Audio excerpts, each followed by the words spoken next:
Who was a stranger you still remember and why? Story 1. When I graduated high school in 1989, I flew to LA with hopes of making it in the big city. Unfortunately, it didn't work out. After arriving at the airport, I had a cab driver named Maria. I remember her name because she told me I would never forget it, and I haven't. Story 2. When I was probably 3 or 4, I went to the bank with my mom, and she passed out flat on the floor while talking to the teller. An ambulance came to take her away, and I remember a woman who held me and comforted me as I watched firefighters put my mom on a stretcher and into the ambulance. My mom was okay, she just had low blood sugar. I still remember the woman's voice and her face. Story 3. On my plane, I'm a flight attendant, there was a lady who got really mad because I gave her too much coffee, and she poured it into the seat back pocket. I realized that day that some people will get mad at whatever they can, and there's nothing I can do about it. Story 4. When I was about 13 or 14, my phone ran out of battery while I was waiting for a bus. I realized my bus wasn't arriving for 2 hours because it was a Sunday night, and I don't live in a big city where bus times are more frequent. I knew I had to call my parents, but I was very shy and too nervous to ask anybody.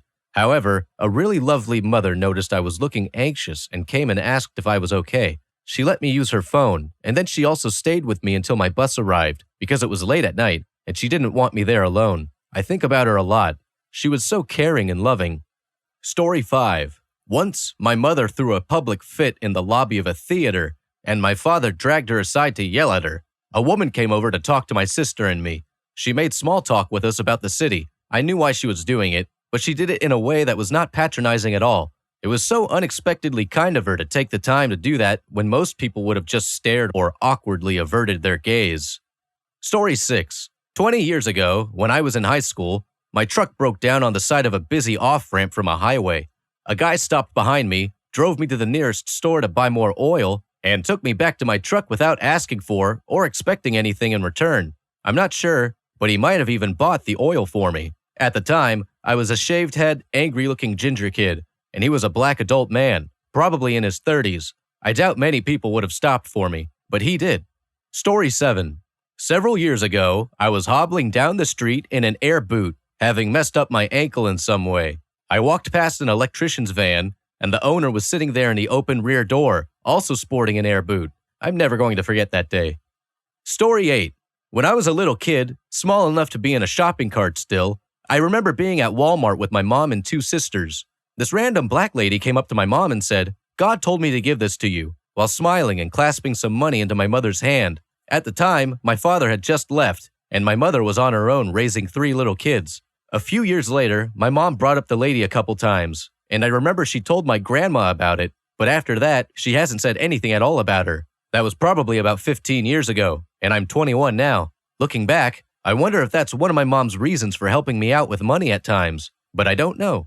It does make me look back and think, wow, how kind people can be, and how weird that situation was too in a way.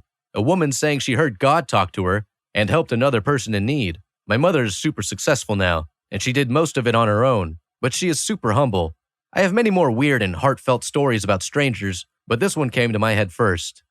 Story 9. When I first started working at Best Buy in the TV department, a probably 50-something-year-old woman came in about 15 minutes before close. She said she wanted the best TV we had, and being the excited new guy, I happily brought her back to the LG OLED, which at the time was our best quality TV. I rattled off all the specs to her and yada yada. Eventually, she said she'd take one.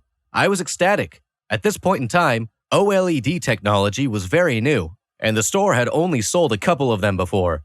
I started ringing her out, asking for her number so I could look up her rewards account. I noticed her address was in Florida, and trying to make conversation, I asked, "What brings you to Rochester, Minnesota?" She replied, "Oh, I'm here for the Mayo Clinic. I have stage 4 cancer." Needless to say, that killed my happy mood right there. I said I was sorry about that, but that she was in the best possible hands at Mayo. She agreed, but told me she already knew she was going to die in a couple months, and that's why she was buying such a nice TV, to view pictures and videos, and experience the world so close to real life as her ailing body would let her. Eventually, we got to the point where the register prompted me to offer her an extended warranty plan. Out of instinct, I did, and immediately regretted it. What would someone who only has a couple of months left want an extended warranty for? Luckily, she took it well and just laughed, saying that was a pretty good deal for a lifetime warranty. What she asked me next is what really stuck with me though. She said, "I obviously don't need a warranty, but if I buy it, does it help you at all?" I told her technically yes, because the company does track that stuff and it comes up during annual reviews, but she didn't need to buy one just for me. It doesn't matter that much. But she insisted and said whatever little thing she could do to help me out, she would do it. After going back and forth for a bit, I finally relented and added it to the transaction. This is a good point to mention the TV was not her only purchase. She bought tons of other things as well: soundbar, Bluetooth speakers, small appliances, a router, etc. Her grand total ended up being over $8,000. Needless to say, this was my biggest sale up to that point. On top of that, she wanted to give me a $100 bill as a tip. I refused, saying she had already given enough and should spend it on herself. Besides, Best Buy's policy doesn't allow us to collect tips. With my manager standing right there, she said okay, and we headed out to her car to load the product up. After I had helped her load her stuff up, we went to shake hands, and I thanked her for being so generous and wished her luck on her chemo treatment. As she pulled away, I looked down and saw the sneaky woman had dropped the $100 bill on the ground right in front of me. I yelled out multiple times as she was getting in the car. I tried to run up to her window, bill in hand, when she saw me in the mirror, smiled, and just told her caregiver to floor it. So there I was, $100 richer and 1,000 times more humble. As a 17-year-old, she had such a profound impact on my outlook on life in such a short time frame. It's hard to put into words what that feels. Story 10. I helped an old lady find the right bus stop to get home. I sat with her until the bus came so I could confirm with the driver that it was the correct one. She told me I was a good singer, even though she had not heard me sing, and said she could tell by my voice. I don't sing. She also said she was going to tell her cat about me when she got home. I had a typical parent-teenager argument with my parents and went for a walk to get out of the house. I went and sat in the middle of some fields where 4 tracks met. I did some crying, as usual. A truck drove up behind me and a guy got out. I thought my life was over, but he sat down next to me with quite a bit of distance, so I wasn't too worried. He offered me a cigarette and some advice before going on his way. Story 11. When I was 19 or 20, I was working at a car dealership going nowhere and in a really bad relationship. This lovely man with a full head of white hair looked at me and in the most non-passive, non-patronizing, completely fatherly way said, "You are surrounded by this beautiful glowing light, but have this cloud over you. I hope you are loved and treated well because you deserve nothing less." This guy had no clue who I was, and I never saw him again, but I will never forget that. I have never felt more worthy of love. Story 12. When I was in college, I had to ride Greyhound buses home for vacation. One trip, I sat next to a guy my age who was really cute and very into books, as am I. I have never had such instant chemistry with anyone as I had with him. We talked and held hands the whole trip, and when we got close to my stop, he asked me to come with him to his summer job in Montana. I said I couldn't, and he gave me the necklace he was wearing to remember him by. Sometimes I wonder if I had gone with him, would I be happily married on a horse ranch out west right now, or just dead in a ditch somewhere? Story 13. I was in college and 34 weeks pregnant. My baby hasn't moved for about 6 hours. I was on my way to the emergency room after my class had ended because I was terrified. A faculty member stopped me and asked if I was okay. I responded honestly and said, "No, my baby isn't moving." He held my hand and said what I assume was a prayer in another language. He squeezed my hand when he was done and made some pretty powerful eye contact with me. I thanked him and hurried off. I think about him every now and then. Not many people care enough to stop upset strangers, but he did. Story 14. Years ago, I was a waiter at a restaurant and had a table of 6 or 7 women who were getting together for some kind of reunion. They were delightful people, but such a pain as customers because it was impossible to get everyone to focus on ordering. They either couldn't agree on what they wanted or were focused on catching up with one another, that it was like talking to a wall. This was in the middle of a lunch rush, so it amounted to a really stressful situation. There was one woman who was a sort of leader of the group and really helped rein the group in.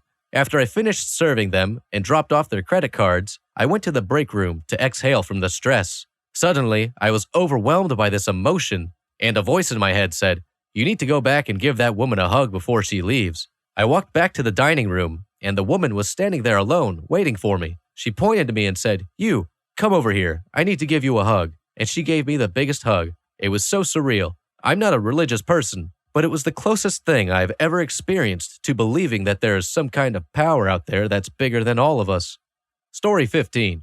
I was once on a 7-hour nighttime train trip, pretty much on the verge of fainting from sleeplessness. I attended a Catholic school from age 5 to 12, and this might have played a role in what happened next. Sitting next to me was this 80-something-year-old nun, or sister, as we call them in Portugal, given that, for some reason, the word for nun is almost insultingly formal, and I just straight up asked her if I could rest my head on her lap. She said, "Of course, my son," to my 17-year-old self, and caressed my hair as I fell asleep. I drooled all over her habit, and she found it hilarious and mocked me relentlessly as I woke up at about 5 a.m. "Let's stop this train and ask for water," she laughed. Her eyes screamed peace and freedom. She was the coolest woman I've ever met. Story 16. When I was around 7 or 8, I was at my cousin's house with my siblings. One of my aunts came to this house to tell us that she wanted us to be at her house instead. She liked to lock us outside and not let us use the bathroom, so obviously we said no. She called my dad and told him, and he got on the phone and told us he was going to come over there and heard us. My other aunt had a friend over at the house along with his wife. His wife held me as I sobbed and promised she wouldn't let anything happen to me. Obviously, the second she was gone, something did happen to me, but for that time being, it was the safest I felt in a long time. I never saw her again after that, but her kindness always stuck with me. Story 17. I crashed my car in an ice storm, and this guy pulled over with his big truck, pulled me out of the ditch, cut some broken plastic out of my wheel well so the wheel could spin properly again, and sent me on my way. He told me he was bored, so he had been just driving around pulling people out of ditches all morning. Great guy. A year later, I was in my friend's car, and he was driving us home from work. He wasn't paying attention and smashed into a stationary car while going 45 miles per hour or so. I was sitting in the grass in a daze from the impact from the airbag when who showed up to see if we needed help? Big truck dude. I thanked him again and jokingly told him I'd prefer to never see him again if possible. Story 18. Jaden, I hope you are okay, and I pray for you often. This young man slept under a bush in my yard one cold winter night. I came out to go to work at 5:30 a.m., and he came out from under a bush to ask me for help. Being dark, I was terrified at first, as it appeared to be a grown man, but it was a young teen, about the age of my son, who was sleeping upstairs. He eventually asked me to call the police for him, and I brought him into the garage where there is a great heater, covered him in a blanket, got him something to drink, and waited with him. Seeing the snail trails in his hair, lack of appropriate clothing, lack of shoes, and hearing his story, I was heartbroken. Then the cops arrived, and one of them walked in and said, "Jaden, is that you?" The cop proceeded to be stern with him, calling him on weak answers he was giving. It turned out this cop had more than once heard a call, thought it might be Jaden, and showed up to keep him out of trouble. The cop drove him to his mother's house and scolded the boy about how he shouldn't keep doing this and how worried his mom must be right now.